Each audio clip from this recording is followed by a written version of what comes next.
안녕하세요. 광우병에 대해 조사를 하고 발표를 하게 된 육조 김도원, 김동현, 박건희, 이재용, 최우상, 한재민 중 발표자 박건희라고 합니다. 그럼 발표를 시작하겠습니다. 우선 목차 먼저 설명해 드리겠습니다. 광우병이 무엇인지 광우병의 증상과 함께 첫 번째로 설명을 해드리고 광우병의 원인, 프리온 단백질과 관련해서 설명해 드리겠습니다. 다음으로 광우병의 역사를 광우병의 시작과 그 흐름, 나라별 대처법과 함께 설명해드리고 인간 광우병, 변종 크로이츠펠트 야코병이라고 불리는 그 병의 증상과 인간 광우병의 원인, 마지막으로 그 인간 광우병의 치료법과 현 상황과 결론을 설명해드리고 발표를 마치겠습니다. 광우병이란 소해면 상뇌증, BSE라고도 불리며 중추신경에 영향을 끼치는 만성 퇴행성 질환입니다. 뇌가 스펀지처럼 구멍이 뚫립니다. 소가 이제 광우병에 걸리게 되면 이상행동을 보이다가 죽어갑니다. 여기서 이상행동은 포악해지거나 정신 이상 증세를 보이고 거동이 불편해진다고 합니다. 거품을 물고 이제 눈이 충혈되고 이러한 여러 가지 증상들이 나타난다고 합니다. 광우병에 걸리는 이유. 광우병이 진행되다 죽은 소들의 뇌나 척수 등의 부산물을 이용해 사료를 만들어 그 사료를 다른 소들에게 먹이면 프리온 단백질을 통해 감염됩니다. 프리온 단백질에 의하여 세포가 변형되며 광우병이 진행됩니다. 왜 뇌나 척수 등의 부산물을 사용해 만든 사료로 동물들을 먹일까요? 첫 번째로 비용 절감의 이득이 있습니다. 사람에게 소비되지 않는 뇌나 콩팥 그런 부분들의 부위를 재활용함으로 사료를 만들 수 있습니다. 다음으로 단백질 및 영양소 보충면입니다. 육골부는 단백질과 에너지 함량이 높아 가축의 성장을 촉진하는 효과가 있습니다. 일반적인 풀만 먹인 소 같은 경우에는 목초우라고 판매되고 있지만 한국 사람들, 그러니까 보편적으로 사람들이 좋아하는 마블링, 지방 함량이 적기 때문에 선호도가 그리 높지 않습니다. 그렇게 육골분을 사용한 사료를 먹이기도 합니다. 프리온 단백질. 바로 전 페이지에 말씀드렸듯이 광우병은 프리온 단백질 섭취로 인해 발생하게 되는데요. 프리온 단백질은 단백질과 비리온, 바이러스 입자라는 뜻의 합성어로 전염성을 가진 단백질이라는 뜻입니다. 박테리아나 바이러스, 곰팡이 등과는 전혀 다른 종류의 감염인자로 보통의 바이러스보다 훨씬 작고 사람을 포함해 동물에게도 감염됩니다. 정상적인 프리온 단백질이 비정상적으로 변형되어 뇌세포를 파괴하며 이 변형을 일으킵니다.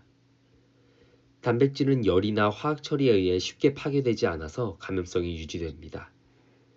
왼쪽에 보이는 사진이 정상 프리온 단백질과 변형된 프리온 단백질의 사진입니다. 척 봐도 뭔가 달라진 게 보이죠? 광우병의 시작과 흐름을 알려드리겠습니다. 영국에서 1980년대, 1990년대 사이에 소의 뇌에서 소해면 상뇌증, 이하 광우병이 최초로 발생했습니다.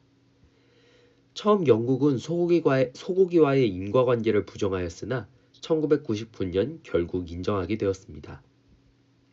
미국에서 2003년 첫 광우병에 감염된 소가 발견되었고요. 이를 계기로 전 세계로 광우병에 대해 알려지며 여러 나라에서 수입이 금지되고 축산업은 큰 타격을 입었습니다. 왼쪽에 보이시는 게 광우병에 대한 타임라인을 정리한 사진인데요. 1972년에 육골분을 소 사료로 사용하기 시작했습니다. 1985년, 1986년에 광우병이 정식으로 학계에 보고되고 양의 스크래피 원인체가 육골분 사료를 통해 감염된 것으로 추정된다고 발표됐습니다. 1988년에는 소의 동물성 사료를 먹이는 것을 금지하였고요. 1992년에는 변종 크로이츠펠트 야코병이 만연했습니다. 1996년에는 영국 왕립의학회 광우병이 사람에게 감염된다고 공식 발표했습니다.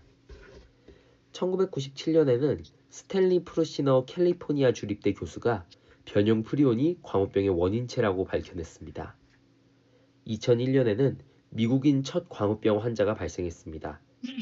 여기에서 이 환자는 영국에서 장기 거주했다고 합니다. 2003년에는 미국에서 광우병소가 첫 발견되었습니다. 캐나다산 수입소였다고 합니다. 영국의 대처법입니다. 1980년 후반 1999년 사이에 광우병의 원인 BES가 최초로 발생했습니다. 광우병인 BES가 최초로 발생했습니다. 초기 대응은 미흡했으나 사태가 심각해지며 늦게나마 대처를 시작했습니다. 감염소 도축 그리고 사료내 동물성 단백질, 반추동물 부산물 사용을 전면 금지했습니다. 특정 위험물질, SRM, 뇌, 척수 등의 제거를 도입했고요. 소고기에 대한 국민인식 개선을 위해 공중보건의 홍보를 강화했습니다. 식품 안정성 설명과 소비자 신뢰 회복을 노력했습니다. 일본의 대처법입니다. 여기 보시면은 일본의 미국산 소고기 수입 추이가 이제 점점 떨어지고 2003년에 광우병이 발표된 이후 쭉 떨어진 현황이 보입니다. 일본의 미국산 쇠고기에 대한 조치 및 주요 사건으로는 2003년 12월에 이제 광우병이 발견되었고 수입 중지를 하였습니다. 2004년 10월에 생후 20개월 이하 소 그리고 특정 위험물질 부위 제거 등의 조건으로 수입 재개 원칙에 합의했고 2005년 12월에 수입이 재개되었습니다. 2006년 1월에 SRM인 등뼈 발견에 따른 조건 위반 제2차 수입 중지가 진행되었고 7월 달에 다시 수입이 재개되었습니다. 07년 2월에는 생후 20개월을 넘는 미국산 쇠고기가 발견되었습니다. 2008년 4월에 SRM인 등뼈가 발견되었습니다. 정리해보자면 2001년에 첫 광우병이 발생하였고 모든 소에 대한 전수 검사 제도를 도입했습니다. 출하전 검사하는 제도입니다. 광우병 감염소 추적 관리를 했고요. 사료내 육골분 사용 금지와 추후 2003년에 미국에서 광우병이 발견되어 미국산 수입을 중지하고 조건을 강화하였습니다. 국민 불안 완화를 위해 적극적인 의사소통 및 공중보건 정책을 세웠습니다. 다음으로 미국의 대처법입니다. 미국소 광우병 발견 및 쇠고기 금주 조처일지인데요. 2003년 12월 26일에 미국 워싱턴주에서 광우병이 첫 공식 확인되었습니다. 27일 한국 미국산 쇠고기 수입 금지를 발표했고요. 2004년 10월에는 미 정부가 한국의 수입 재개를 요청했습니다. 2005년 2월에서 6월은 한국이 한미 FTA 적극 추진 방침을 세우며 쇠고기 수입 재개 논의를 시작했습니다. 다음으로 한미 정상회담서 수입 재개 긍정의 뜻을 밝혔고요. 미 텍사스주에서 두 번째 광우병이 확인되었습니다. 한국은 7월에 수입을 재개하기로 했던 계획을 연기하였습니다. 9월 21일에는 미국이 쇠고기 수입 재개를 FTA 협상의 4대 선결 조건으로 요구하였습니다. 2006년 1월 13일에는 한국은 미국산 쇠고기 수입 재개를 발표하였습니다. 그 다음으로 한국과 미국 모두 FTA 협상에서 공식 선언하였습니다. 3월 14일에 미국 엘라베마주에서 세 번째 광우병이 확인되었습니다. 2003년에 첫 광우병이 발생하였고요. 소사료내 반추동물 부산물 사용 금지를 강화하였습니다. 광우병 감시 프로그램을 다른 나라처럼 이제 강화하였고요. 표본 검사를 확대하였습니다. 지속적인 관리에도 광우병이 지속적으로 발견되었습니다. 미국 식의약품 FDA와 미국 농무부 USDA를 통해 공중보건 통합 대응 체계를 구축하였습니다. 한국의 대처법입니다. 2006년 3월에 고시한 현행 수입 위생 조건인데요. 주요 내용은 사료 규제 조치가 효과적으로 시행된 이후 출생한 소에서 광우병이 발생할 때 한국 정부는 수출 쇠고기의 수입을 중단할 수 있다는 내용입니다. 4월 22일에 정부가 예고한 수입 위생 조건 개정안에선 광우병이 추가 발생, 그런 사례로 인해 국제무역사무국의 미국 광우병 지위 분류에 부정적인 영향을 가져올 경우 한국 정부는 쇠고기와 쇠고기의 제품의 수입을 중단할 것이라는 내용이 포함되어 있습니다. 5월 5일에 공개한 한미 쇠고기 협상 합의문에서는 광우병 추가 발생 사례로 인해 국제무역사무국이 미국 광우병 광우병 지위 분류의 부정적인 변경을 인정할 경우 한국 정부는 쇠고기와 쇠고기 제품의 수입을 중단한다는 내용이 있습니다. 5월 6일 농식품부 민동석 통상정책관 이제 정부 합동 설명회에서 광우병 발생 시 국제무역사무국에서 문제가 있다고 판단하면 수입을 전면 중단할 수 있다는 내용이 있습니다. 이처럼 이제 광우병이 발생하였을 경우 수입을 중단하는 방식으로 저희 나라는 대비를 해왔습니다. 2006년에 미국산 소고기의 수입을 재개하였으나 미국에서 광우병이 재등장으로 정부의 대응 방안을 공개하였습니다. 2008년에 미국산 쇠고기 수입 논란으로 사회적 파장을 일으켰습니다. 다행히 국내에는 광우병 사례가 없었습니다. 국민의 식품안전 신뢰 회복을 위한 공중보건교육 홍보를 확대하였고요. 식단 구성 시 불필요하게 SRM, 이제 뇌나 촉수 등을 사용하지 않기로 하였습니다. 인간 광우병, 변종 크로이츠펠트 야코병에 대해 알아보겠습니다. 변종 크로이츠펠트 야코병은 광우병에 감염된 소와 마찬가지로 뇌의 기능을 점점 잃으며 각종 일상생활에 영향을 끼칩니다. 위에 보이는 사진이 MRI 사진인데요. 딱 봐도 일반적인 사람의 뇌와 다르게 구멍이 더 커지고 크기가 작아진 걸 볼 수 있습니다. 오른쪽 사진처럼 이제 뇌의 스펀지처럼 구멍이 뚫립니다. 근육 경련을 시작으로 근육을 제어하는 게 어려워지거나 발작을 일으키게 되고요. 시력이 흐려지거나 악화되면서 실명에 이를 수도 있습니다. 기억력이 점점 나빠지다 치매로 발전될 수 있고 성격이 공격적인 성향으로 변합니다. 심할 경우 이제 사망에 이를 수 있습니다. 질병이 진행되면서 정신 증상이 악화되고 이제 혼수 상태에 빠지게 됩니다. 변종 크로이츠펠트 야코병의 원인으로는 광우병에 걸린 소의 부산물을 먹은 상태로 그 프리온 단백질이 변형되면서 발생합니다.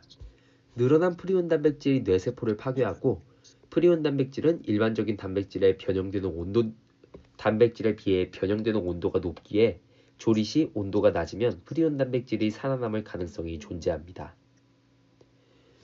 왼쪽에 보이시는 사진이 이제 광우병이 사람에게 옮겨가는 흐름인데요.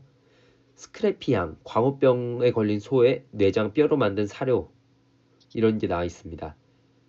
1980년대에는 일반적으로 광우병에 걸린 소나 양을 직접 먹음으로써 이제 감염이 되지만 1990년대에는 그 동물들로 만든 사료를 먹은 그 소를 먹음으로 감염됩니다. 기존의 산발성 크로이츠 야코병과 증상은 비슷합니다. 광우병의 치료법, 저희 조원이 이제 각자 계속 논문도 찾아보면서 조사를 해봤는데요. 아직 완전한 치료법이 개발되었다는 이야기는 없었습니다. 근육경련 진정제 또는 항정신성 약물로 불안감에 휩싸인 환자들의 증상을 완화시키는 정도로만 치료할 수 있습니다. 영국 광우병의 현재 상황인데요. 최근 2025년 5월 WOAH가 영국의 광우병 위험 등급을 무시할 수 있는 위험 상태로 공식 승인하였습니다. 그러나 최근 2024년 말 또는 2025년에 영국 잉글랜드 지역 농장에서 비정형 광우병이 확인되어 감시 관리 체계 유지가 현재 상황의 최선이었습니다. 미국은 광우병의 감시 및 검사 프로그램이 존재하며 연간 약 2만 5천 마리 이상을 대상으로 표적 검사를 실시해 성인 소 100만 마리당 1건 이하 수준으로 매우 낮게 검출되었습니다. 위험 수준이 매우 낮음으로 판단되고 있으며 일반적으로 식용 소고기가 소비자에게 직접적인 위험을 주지 않는다는 평가가 많습니다. 일본의 광우병 현재 상황입니다. 현재 일본 정부는 광우병이 상당히 감소한 상태로 보고 있으며 수입 규제 측면에서도 광우병 영향국으로 분류한 국가들에 대해 검역 그리고 조건부 수입 허용 조치를 하면서 예방과 감시를 유지하고 있습니다. 한국의 광우병 현재 상황입니다. 36개국으로부터 반추동물, 그러니까 소, 양, 고기 등의 제품 수입을 제한하는 조치를 하고 있고요. 감염된 소가 있는지 정기적으로 검사하고 사료도 검사하고 있습니다. 급식 식단 관리 쇠고기 사용 시 핵합 인증, 원산지 표시, 이력 추진제를 확인하고 있습니다. 식품위생교육 담당 시 종사자들에게 광우병과 관련 식품위생 교육을 실시하고 있습니다. 프리온 오염 방지, 교차 오염 방지 등의 내용입니다. 미국산 소고기 수입 시 30개월 이상의 소 수입을 제한하는 조치가 있었고 최근에도 수입 확대 논란이 있는 것으로 보입니다. 결론적으로 광우병의 치료법이 완전히 이루어지지 않은 만큼 지속적으로 대두되는 광우병의 문제로 미국산 소고기 구입 시 주의할 필요가 있습니다. 또한 우리나라에서의 광우병 사례는 존재하지 않으며 변종 크로이츠펠트 야코병의 등장 전에 존재하던 크로이츠펠트 야코병은 유전의 문제로 우리나라 안에서는 광우병에 대해 안전합니다.